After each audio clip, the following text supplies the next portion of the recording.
Y como quien quiere la cosa, se terminó este 2024 y arrancamos el 2025.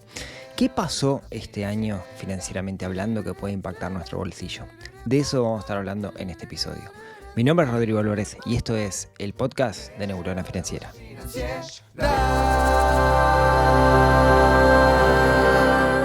Muy buenos días, tardes, noches para todos. Bienvenidos a un nuevo episodio, el primer episodio de este año 2025 del podcast de Neurona Financiera. Desde hace 6 años que existe este podcast donde semana a semana, todos los miércoles, traemos un tema que nos ayude a despertar esa neurona financiera que tenemos un poquito dormida. Recapitulando, siempre hablamos de 3 temas principalmente. Hablamos de lo que es la gestión financiera, cómo gestionamos nuestro dinero. Hablamos de cómo invertir el dinero. Hablamos cómo ganar el dinero. Y le agregamos un cuarto tema últimamente que es hablar de economía. Hablar de las cosas que están pasando en el mundo, en particular en Uruguay o en Latinoamérica, para poder entender esos matices y tomar decisiones de forma o de manera informada, ¿no? Tomar decisiones en función de lo que está pasando en el mundo. En ese sentido, como no quiero contaminar el podcast entre comillas, porque muchas de las personas que lo escuchan no están en Uruguay, estoy subiendo diría todos los viernes, pero más o menos ahí por los viernes, uso con cierta frecuencia, videos donde hago un análisis económico de las cosas que están pasando en Uruguay. Son bien de contexto uruguayo, por eso lo saco un poco del podcast. Hoy voy a mezclar ambas cosas porque quiero hacer un repaso de algunos de los acontecimientos que pasaron en este 2024 que nos han marcado nuestro bolsillo o nuestra toma de decisiones financieras, que me parece que puede ser relevante tanto para los que estamos en Uruguay como para los que están afuera, ¿sí? Porque de alguna manera hay algunas enseñanzas acá que me parece que son súper válidas, que no importa en el país en el que estemos, las podemos tomar.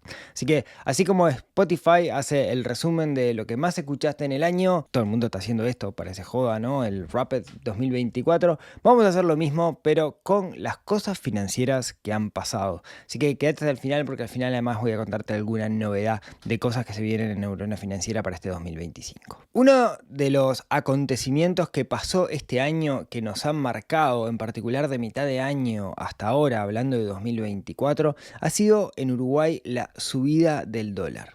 Durante unos cuantos años veníamos charlando de que Uruguay tenía un atraso cambiario. Aquellos que exportan sentían que Uruguay estaba atrasado, que de alguna u otra forma el dólar valía muy poco, que había un atraso cambiario. Era beneficioso para los que consumían productos en dólares porque adquirir esos dólares nos costaba más barato, por ejemplo, comprar en el extranjero, pero aquellos que exportan les resultaba no beneficioso porque esa vaca que está yendo al exterior me va a generar la misma cantidad de dólares pero menos pesos uruguayos y mis costos usualmente están en pesos uruguayos. ¿Qué pasó? Y bueno, pasó que el dólar arrancaba el año por allá, 1 de enero de 2024, en cerca de 39 pesos y iba a estar cerrando, más o menos al momento que estoy grabando ahora, en el entorno de los 43,6, 44 pesos. Fue una subida muy grande en poco tiempo.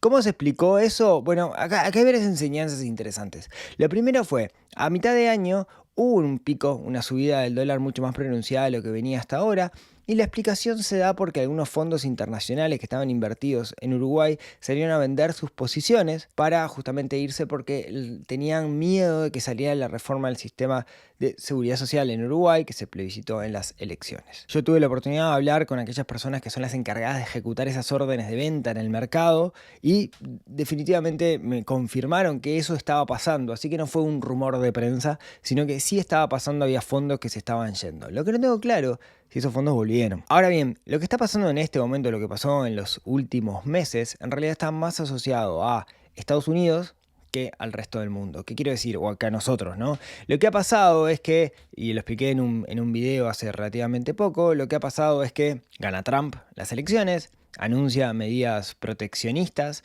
anuncia algunas condiciones que estimulan el mercado americano. Entonces, ante esa estimulación del mercado americano, el dólar empieza a potenciarse. Si además le agregamos que China está medio complicado y le agregamos que Europa está con un poco de inestabilidad, bueno, lo que termina pasando es que Estados Unidos reafirma su rol de primera economía del mundo y el dólar comienza a subir. De hecho, hay un instrumento que se llama DXY, que es una comparación del dólar con respecto a una canasta de monedas.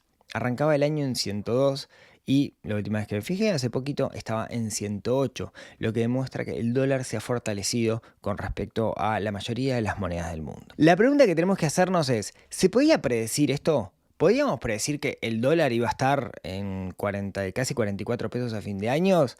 Bueno, acá tenemos dos líneas. El Banco Central todos los meses hace lo que llama la encuesta de expectativas económicas. A los cracks del mercado los entrevista y les pregunta, che, ¿cuánto te parece que va a estar el dólar a fin de año? ¿Cuánto te parece que va a estar la inflación, el PBI, etcétera, etcétera? ¿No? Le hace como un montón de preguntas. Si yo me fijo en las encuestas de expectativas de enero de 2024, la mayoría promediaban, o la media, digamos, era que el dólar iba a cerrar el año en, retumbe de tambores, 41,6. En otras palabras, le erraron feo. Y son los que saben, ¿no? ¿Por qué? Y esto es algo que tenemos que entender. No importa el conocimiento que nosotros tengamos, predecir el valor futuro de una moneda es sumamente complejo porque puede estar afectado por acontecimientos que no son predecibles. Justamente es un sistema complejo, ¿sí? O sea, nosotros no podemos predecir si va a haber una guerra, si va a haber una catástrofe climática, si va a haber un magnicidio, y esas cosas afectan el tipo de cambio. Entonces, no importa lo crack que seamos, es muy difícil predecirlo. Y acá quiero hacer un paréntesis. La vez pasada en Twitter, en X, alguien me comentaba y decía, los análisis técnicos indican que sí, que el dólar tiene que subir. En otras palabras, los que juegan con numeritos y gráficas y velas y la mar en coche, podían predecir este patrón de subida del dólar. La pregunta entonces que nos tenemos que hacer es por qué el Banco Central no tiene en cuenta a las personas que hacen análisis técnico o por qué las grandes consultoras no lo hacen y tienen en cuenta la opinión subjetiva de los economistas referentes de cada una de esas instituciones. Otro de los acontecimientos que pasó este año ha sido relacionado con las tasas de interés en Uruguay. Las tasas de interés comenzaron a bajar paulatinamente, estaban en 9 cuando arrancó el año, llegaron a bajar a 8,5, se mantuvo constante 8,5 durante todo el año y Labat, siendo presidente del Banco Central, yo tuve la oportunidad de preguntarle esto y él me dijo, si las señales indican que va a haber una presión al alza de la inflación, no tenemos ninguna duda de que hay que volver a subirlas. Y era como raro, ¿no? Pensar, che, viene un proceso a la baja, realmente podés subirla porque cuando suben las tasas sube el costo del dinero, se reduce el crédito, se enfría un poco la economía. Y en la última reunión del Comité de Política Económica se decidió subir las tasas 25 puntos básicos, se fue de 8,5 a 8,75. ¿Por qué? Para dar una señal de que hay un contexto en el cual podría llegar a subir la inflación, un dólar más elevado repercute en lo que es la inflación y el Banco Central tomó esta decisión, valiente decisión, de subir las tasas justamente para dar una señal a los mercados diciendo nosotros estamos dispuestos a hacer lo que haya que hacer para controlar la inflación. Acá un detalle interesante y es que hoy las tasas están en 8,75, pero cuando terminó noviembre la tasa era en 8,5 y casualmente las predicciones de los analistas que en enero era que la tasa de interés iba a estar 8,5 en noviembre de 2024, así que ahí le embocaron en sus proyecciones. Con respecto a la inflación, el Banco Central decidió definir la inflación en un rango meta de 4,5% más o menos 1,5%, así que entre el 3 y el 6% es lo que están buscando. Se ha mantenido durante muchos meses en ese rango. Esta medida de subir las tasas de interés justamente es para dar una señal de que están dispuestos a hacer cosas para dejarlo ahí. Lo interesante de todo esto es que las encuestas que se hacen están dando la inflación en el largo plazo dentro de ese rango. O sea que el Banco Central está cumpliendo su objetivo de generar confianza en los actores del mercado, que es quizás uno de los roles más importantes que tenga el Banco Central. Claro, pasó algo súper disruptivo este año y hubo elecciones. O sea, luego de 5 años vamos a tener un cambio de gobierno, va a venir un gobierno de izquierda que va a liderar la economía, el Nobel ministro de Economía, Gabriel Odone, economista reconocido, técnico, con un perfil sumamente técnico. Va a estar acompañado en el Banco Central de Martín Valcórba. Recordemos que Martín Valcórba ya un rol un poco más político, está asociado a la izquierda y es el responsable de la inclusión financiera, aquel programa de inclusión financiera, de la evolución de los puntos de IVA con la tarjeta de débito, etc. Bueno, ahí la impronta de Martín Valcórba estuvo muy presente, es un tipo súper capaz y va a estar ayudando como subsecretario, si no me equivoco, a Odone, y se define como presidente del Banco Central a Guillermo Tolosa, que es un técnico no vinculado a política, fue presidente de Ceres y estaba trabajando en el Fondo Monetario Internacional y viene a liderar el Banco Central. Todo parecería indicar que va a haber una continuidad. Hice un video para YouTube al respecto, pero no lo sabemos, así que vamos a tener que estar expectante qué es lo que va a pasar el próximo año a partir de marzo para eventualmente tomar decisiones. Otra de las cosas interesantes que pasó este año fue que se firmó el acuerdo entre el Mercosur y la Unión Europea. Está solo la firma, hay que ratificar, tienen que ir para los parlamentos, falta un montón, pero se dio como el primer paso después de muchos años de trabajo. Esta no lo vamos a ver en 2025, no sé si lo vamos a ver en 2026, no sé si lo vamos a ver, pero eventualmente es algo que nos va a afectar nuestra economía en el futuro, porque de alguna manera algunos productos latinoamericanos van a entrar más baratos en Europa y otros productos europeos van a entrar más baratos a Latinoamérica, en particular al Mercosur. Otra de las cosas relevantes que pasó este año es que Argentina dejó de estar barato. Argentina se había transformado en un paseo de compras para la región porque estaba sumamente barato, para nosotros al menos. Vino un Milei y ese Milei hizo cosas y hoy Argentina ya no está barato para nosotros. De hecho está tanto más caro que lo que es Uruguay. Eso ha afectado la frontera positivamente, porque antes la gente que estaba, no sé, en Paysandú cruzaba a comprar desodorante y ahora lo puede comprar de forma local, supongo. Lo que se ha producido que se reactive un poco la economía en el litoral y por otro lado, en particular en los departamentos de frontera, ¿no? Y por otro lado que vayamos migrando y ya Argentina no sea el primer destino turístico en la cabeza de los uruguayos. Sufre Buquebús y Colonia Express con esto. Y lo que sí está más barato ahora es Brasil. Brasil con un déficit fiscal importante, no ha dado las señales claras de cómo reducirlo. Entonces el dólar se despegó. Si no me equivoco, el real se devaluó un 23% de lo que va del año, lo que ha hecho que Brasil pase a ser barato. Ojo, eso no quiere decir que las ciudades turísticas sean especialmente baratas, porque son ciudades turísticas, pero es probable que mucho uruguayo se vaya de vacaciones a Brasil este año. Otra de las cosas que ha pasado este año que vale la pena recordar es que ha sido un año marcado por las estafas. Muchas personas cayeron en estafas o en potenciales estafas.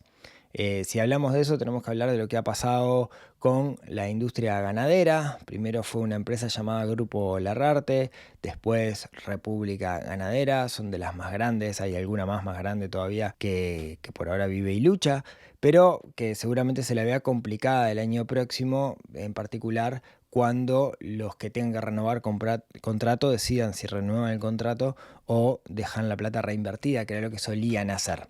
Como siempre digo, el negocio ganadero, tal cual está planteado hoy por hoy, tiene todas las particularidades como para hacer un esquema de Ponzi.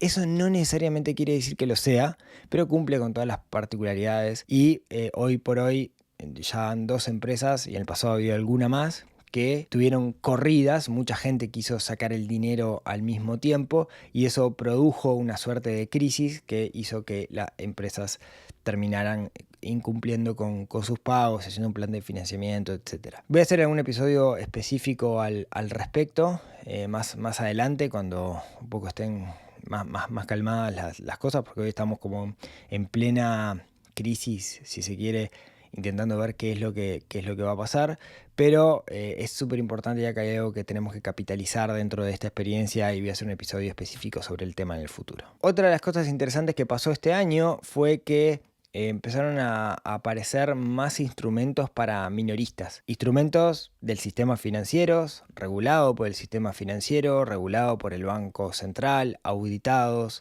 que son los que a mí más me gustan, ¿no? Pues justamente tienen ese nivel de auditoría. Empezaron a aparecer más de estos instrumentos, lo que es una cosa buena. Basta mencionar, por ejemplo, el Itaú Asset Management, que viene a competir con el Fondo Centenario de Gletir. Y es probable que en el futuro veamos alguno más, pero es bueno tener estos instrumentos que nos permiten no solamente ahorrar sin perder poder adquisitivo, sino ganarles algunos puntos a la inflación. ¿Cómo se subieron las tasas últimamente? Las letras de regulación monetaria también subieron y es probable que rindan un poquito más en los próximos meses estos instrumentos. Otra de las cosas que pasó este año fue que salió a la luz Crowder, proyecto del cual tengo una pequeña participación, que es una plataforma de crowdfunding para financiar empresas, básicamente. Hubo 3 emisiones en lo que va del año y las 3 fueron sumamente exitosas. Eso le da la posibilidad al inversor poder invertir desde muy poco dinero teniendo una renta fija asociada. Es súper interesante porque nos permite diversificar nuestro portafolio si queremos invertir en economía real, pero con un cierto marco de seguridad auditado por el Banco Central. Eso está súper interesante. Ahora el desafío para Crowder es salir a buscar nuevas emisiones para justamente poder poblar y tener más oportunidades de inversión para los inversores minoristas. En el ámbito personal, una reflexión. Hace más de 5 años, junto con Nicolás, fundábamos el Club del Inversor.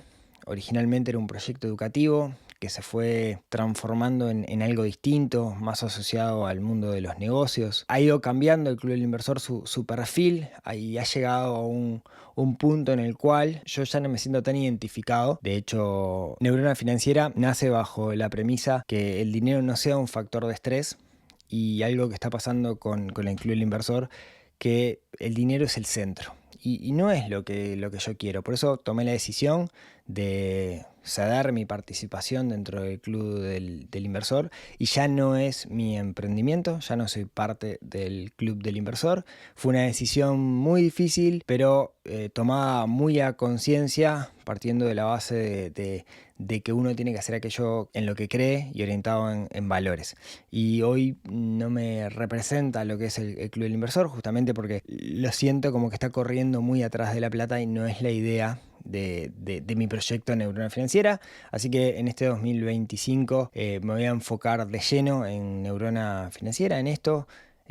¿Cómo? Bueno, con el podcast, con los videos de YouTube, con el newsletter y quién les dice alguna novedad más que tengamos por ahí. Quiero agradecerles que me hayan acompañado durante todo este año, durante este 2024.